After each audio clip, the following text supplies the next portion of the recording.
Well, it's good to know. Um, so I want to switch gears for a minute. So you wrote a couple of books. I wanted to ask you about those. I believe your first one was Kamikaze Fighting.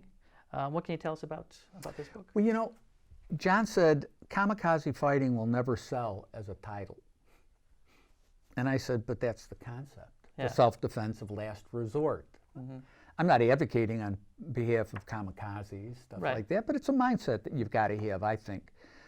Because if you decide that you're going to get into a fight because you have to, presumably you're in the right and you've got to get out of it with your life intact and hopefully limb too. And so you have to have the mindset of, this is it, this is all out. I'm not a fighter type. I don't get into fights. I don't look for fights.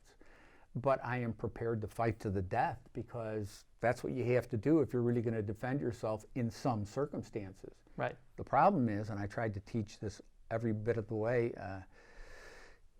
you got to be careful because you can go from being the defender to the criminal like that.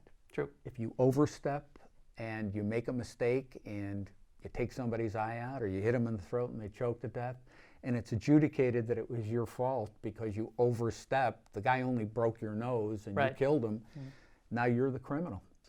So you've got to be careful. I say stay out of fights. That is the best rule that you can really give somebody, is avoid as much as possible. Avoid. Talk your way out of it if you can, and then if you have to, use the least amount of force possible so you can get away. And you know, everybody gets hurt in every fight. I've got scars here where I had to go to the dentist to have a guy's tooth removed from my knuckle. I didn't really go to the dentist, but no. I mean, you know, I hit him in the mouth, and, you know, I got an infection in there and all kinds of stuff. Now, I won that fight, but then I lost. So, you know, I would say the best fight is no fight. No fight. Okay, I agree with that. But I did write a couple of books about how to fight. I'm not a pacifist by any means. I just don't go looking for trouble. So this one was based on unarmed, basically. Defending against people who are attacking you but without any weapons, correct? Right. And that one is sort of a beginner's guide to self-defense. And then a while after that, you then wrote this book, Desperate Measures, which was focused on defending against armed attacks. So was it something you felt that you didn't get to cover in this, that you wanted to do this, or what was your motivation? You know, I had sat on a bunch of black belt review boards through the years. And the one thing I noticed is that nobody was successful in defending against weapons. So I took two of the guys that I had trained to black belt level, and I said, we're going to write a book that that has techniques that actually give you a fighting chance against a weapon. Now, I originally named that book Death's Doorstep. Oh, wow. The publisher kicked it back and said, no, sorry, we can't do that. But I said, but that's where you are. If you're facing down a weapon, you're at death's doorstep. So you better know what you're doing. But Desperate Measures, you know, I think that it's probably, you just have a fighting chance against a weapon, let's face it. But if you don't control the weapon, you're done. And that's what I saw in all these black belt review boards. People were not adequately controlling the weapon, and so they were getting shot or stabbed or clubbed over the head. So I wrote a preface to that book that said about my black belt board experience and stuff, and it got me in a lot of trouble with Tom because Tom thought that I was denigrating him. And I said, no, I think you're a great teacher, you have great students, but these techniques are the problem, don't work. Those techniques work, but you better be trained. That's a black belt book. That is meant for people who are going to be diligent and who are going to practice this stuff. And then I think you do have a chance. And that's what I always tell my students as well, which is that, you know, dealing with someone who's fighting you without a weapon, that's hard enough, but you put a weapon in their hands and it just becomes a very, very difficult situation, particularly a knife or a gun is very hard to defend against.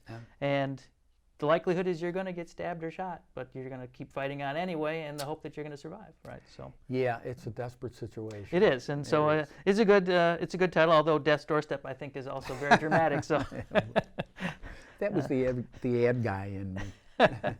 So now the other book here, which was written by John, was Street Karate. Yeah. Now, this book I think is unique. I've looked around, and I, of course, like yourself, I read a lot of books, particularly on martial arts and self-defense.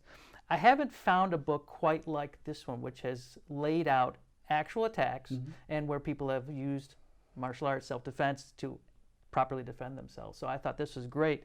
And when I first thought about purchasing this book, I contacted Paladin, and I said, would you be interested in selling me the rights to it? At that time, they weren't, but then they went out of business shortly thereafter. Yeah. The rights reverted back to John's widow, and I contacted her, and she was willing to sell me the rights to the book because I said, I was a previous student of his, and I really would like to see this book survive because I think it's got a lot of good information in it. So, I mean, is there anything you can tell me about this particular book? Because I know you were involved in editing it. As far as any of the situations that were in here, because I think there was one that talks about like a situation that Parker was in, at least one that I think was John's, and then that was where someone came down into his school and allegedly challenged him to a fight. It wasn't quite that dramatic. Not that dramatic? Okay. No. What happened was, and this was a kid who lived in my neighborhood. He was like 18 or 19. Not a punk, but he did the wrong thing. He came down for like a sample class, and he didn't like it, and he let John know that. He said, I don't see much here. Okay. He was so pretentious about it, and I was the head instructor, so I'm supposed to take care of problems because the master doesn't do that. Okay. I didn't see that as a problem. I told the kid to beat it, but that was it. And John got really pissed off at me, and this is the only falling out we ever had. Okay. He claimed that I should have beaten the kid on the spot. And I said, we used to go to Bailey's for a drink after class. So we're sitting in Bailey's, and I said, John, I understand that you're pissed. I'm pissed. The kid was an idiot. But right now, we could be sitting in jail rather than in Bailey's. Because you can't just beat somebody up because they insulted you. Yep. It just doesn't make sense. Yeah. We've worked too hard and have accumulated a certain asset base. Do you want to give it away to this kid just out of petulance? Right. Well, that didn't really do it. And he would try over the next period of the next few weeks, he tried to humiliate me in front of people. Oh, okay.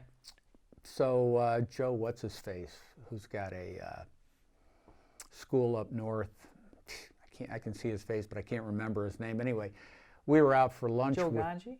Yeah, Ganji. Okay. He was, we were having lunch, and John said, let me give you a hypothetical. And he gave that situation. Okay.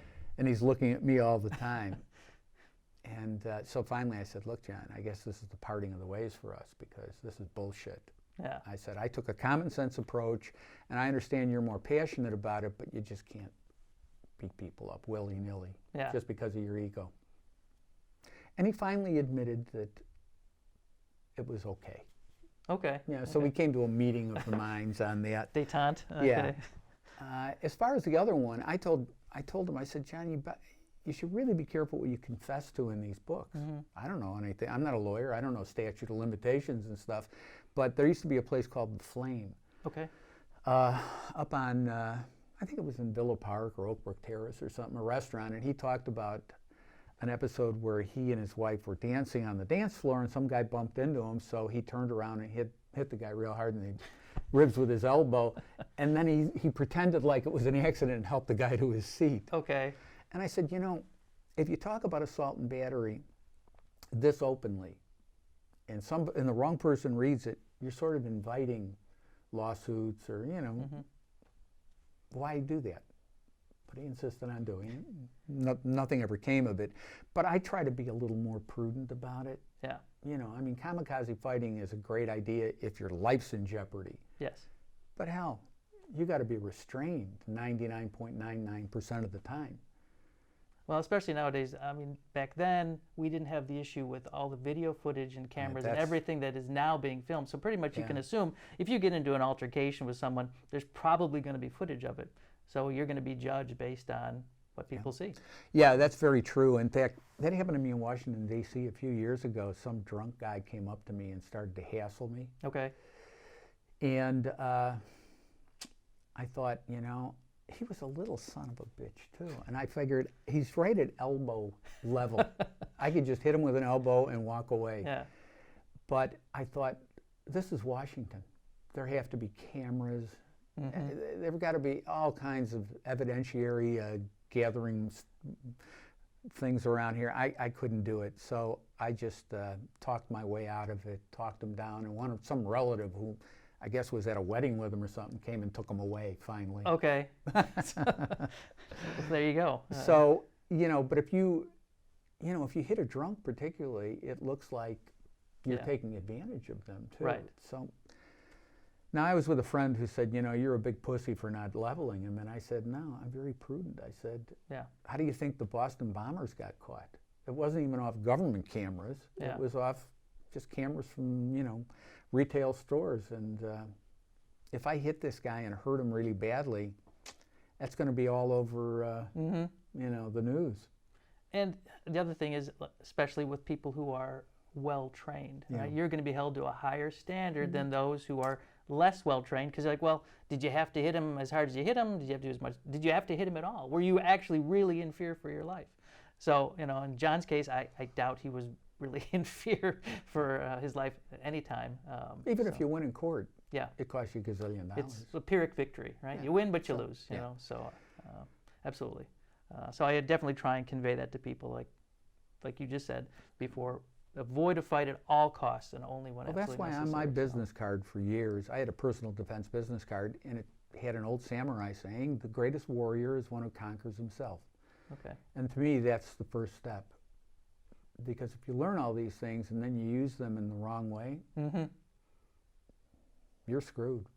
Yeah, there's a lot of and whoever your like victim that. is. Yeah. Yeah, there are a lot of schools like that, and that's why I was not thrilled with some of the things that I saw at some of these schools, because you can't take people right up the street and start bouncing them off walls. Number one, it's bad for business. Yes. Number two, it's unethical. Yeah. I think. I used to tell people, brown belts, I said, let the guys hit you when they're sparring. You don't have to let them break your jaw or anything, but you can go out there and you can hurt them and demoralize them, and maybe there'll be 1 out of 100 to overcome that. Yeah. Or you can let them feel like they're having a little bit of a victory and encourage them, and maybe 10 out of 100 become good fighters. Right. That's a good point. What do you think about today? So we have more, I think, back in the 80s, you had more of the traditional, seems like karate schools, martial art, traditional martial arts. Now we have more, I guess, reality-based self-defense that's coming around.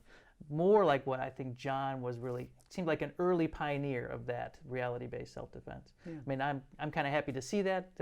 There's something there for everybody. You want a traditional martial art, that's fine. But if you really want self-defense, you really need to be focused on something that's more based in reality than I'm in my gi, standing in my low, deep stance with my hands cocked really low. I don't like UFC just because I've been to some matches and I've watched a few, but I just, it's the kind of stuff that gives the martial arts a bad name, in my opinion, but that's just my opinion. As far as self-defense goes, it depends. I mean, I think that those techniques that you referred to earlier, that's all you need, really. I mean, I've seen guys in UFC that I don't think would be great defensive people necessarily, like Dan Severin, who was a great wrestler, but in his first go-around at least, he couldn't finish those guys. He didn't know how to hit. He didn't know where to hit. When he came back the next year, he won because he obviously took training in that. So things have changed quite a bit. John's school basically had one of the real early UFC guys. Right. And but that really came more through Tom and Keith Hackney. Keith Hackney. And he knocked out that 600-pound sumo wrestler. Yes. Sumo wrestler, Emmanuel Yarborough. Yes. It's pretty funny if you want to go on YouTube and watch it. The guy looks like a mound of Jello going down. He was a very large fellow, yeah. But it shows you the power of that technique. He basically got hit between the eyes with the palm, right? The palm. Boom. Now he broke his hand. Yeah, but he won. Yeah. He won the fight. And you could see at that point there were people who were a little more bloodthirsty who kind of liked that.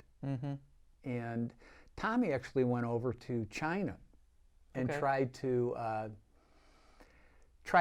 figure out how he could, he was always a promoter, and he was trying to figure out how he could promote this more violent type of sport. He went to Greece too, and there's this old Olympic thing called pancration. Yes. Which is like UFC. Okay. Basically. Early UFC, right? Yeah, only the it Greeks, was right? UFC where you could kill somebody. Right. And but nothing really came of that except Hackney did become kind of a star of sorts for early UFC, which was really populated at that time by bar fighters and stuff. Right. You know, just regular people, not real trained athletes like you have now. And there were really no weight classes, I recall, and I don't think people were wearing gloves or anything. Yeah. So it was kind of a free for all. It was.